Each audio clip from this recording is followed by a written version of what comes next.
प्रथम वर्ष रे आमे 28,346 जन को नियुक्ति देइथिलु। ये द्वितीय वर्षर द्वितीय नियुक्ति मेला रे आमे आज 1686 जन को 7टी विभाग रे मेडिकल विभाग रो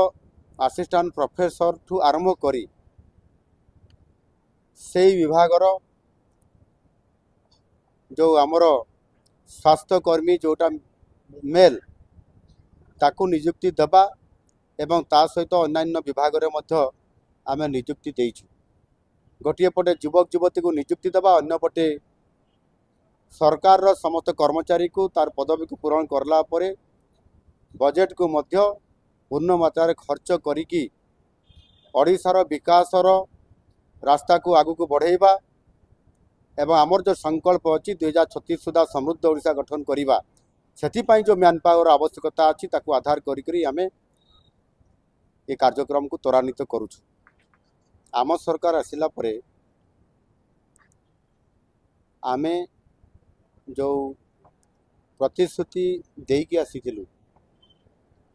ताहार बहुत बड़ गुरुत्वपूर्ण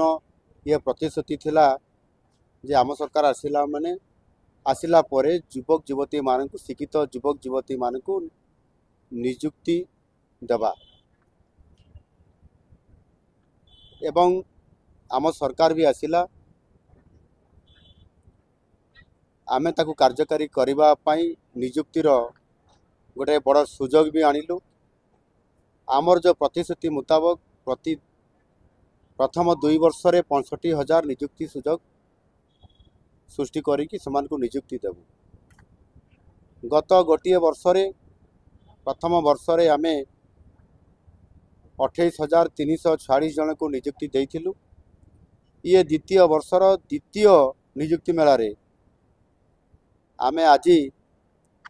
1686 जन को 7टी विभाग रे मेडिकल विभाग रो असिस्टेंट प्रोफेसर ठू आरंभ करी से विभाग रो जो आमर स्वास्थ्यकर्मी जोटा मेल ताकू नियुक्ति देबा एवं ता सहित अन्यान्य विभाग रे मध्य आमे नियुक्ति देइछु। समुदाय 11टी नियुक्ति मेला रे गत 15 मास मध्य रे आमे 30,000 रु ऊर्ध्व युवक युवती को नियुक्ति देइछु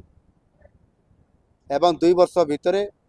प्रथम 2 वर्ष भितरे आम सरकार रो 65,000 जो नियुक्ति देवार कथा को मध्य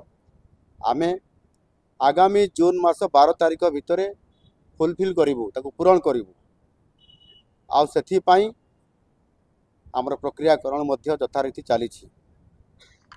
आम सरकार आसिला परे जो आज बजेट रो परिमाण भी बढ़ी ये बजेट को ठीक भाव में खर्च करबा पई हेले तार एक्सपेंडिचर भल हवा पई हेले ये समस्त विभाग रो खाली पड़िथिबा पदवी गुडी को पूरण करबा ये गुरुत्वपूर्ण विषय अटे। आ ताकू आधार करी आमे गोटे पटे युवक युवती को नियुक्ति देवा, अन्य पटे सरकार रो समस्त कर्मचारी को तार पदवी को पूरण करला परे बजेट को मध्य पूर्ण मात्रा रे खर्च करिकी ओडिशार विकासर रास्ता को आगु को बढ़ेबा एवं आमर जो संकल्प अच्छी 2036 सुधा समृद्ध ओडिशा गठन करवा से जो मैन पावर आवश्यकता अच्छी ताकू आधार करी आमे ये कार्यक्रम को त्वरान्वित करुछु। केवल सरकारी क्षेत्र में नुह बेसरकारी क्षेत्र में मध्य आमे नॉन गवर्नमेंट सेक्टर रे शिल्पायन क्षेत्र में मध्य आज जेभली भाव में Utkarsh Odisha make in Odisha conclave ये आधार रे जो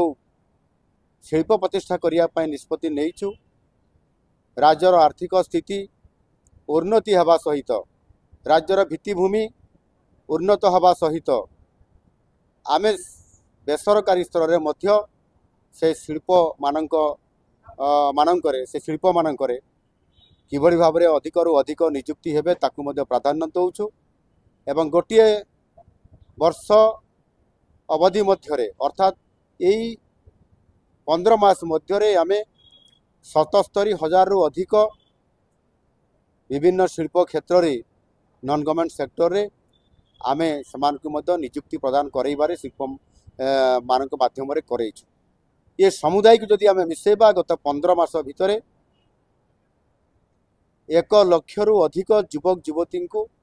आमे नियुक्ति देबारे बहुत बड़ भूमिका नैछु। एणु निश्चित भाव में आज दिन में जो संभावनार राज्य ओडिशा जो ग्रोथ इंजिन रो काम करिबो ओडिशा विकसित भारत पाई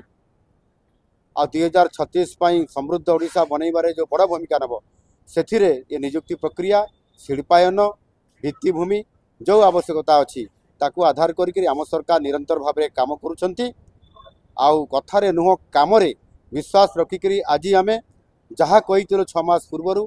जहाँ कही आम सरकार आसिला परे से समय अवधि भितर आमे ताकू पूरण कर चलीचु। निश्चित भाव में आगामी दिन में ओडिशा नुआ ओडिशा प्रतिष्ठित हब एवं समृद्ध ओडिशा हब। आउ सेथिपाई आज ओडिशा सरकार रे जो शक्ति आमे आज नियुक्ति क्षेत्र में देइचु ता निश्चित भाव में आगामी दिन में उत्कर्ष ओडिशा माध्यम एवं सरकार नियुक्ति माध्यम पूरण करिबु। धन्यवाद।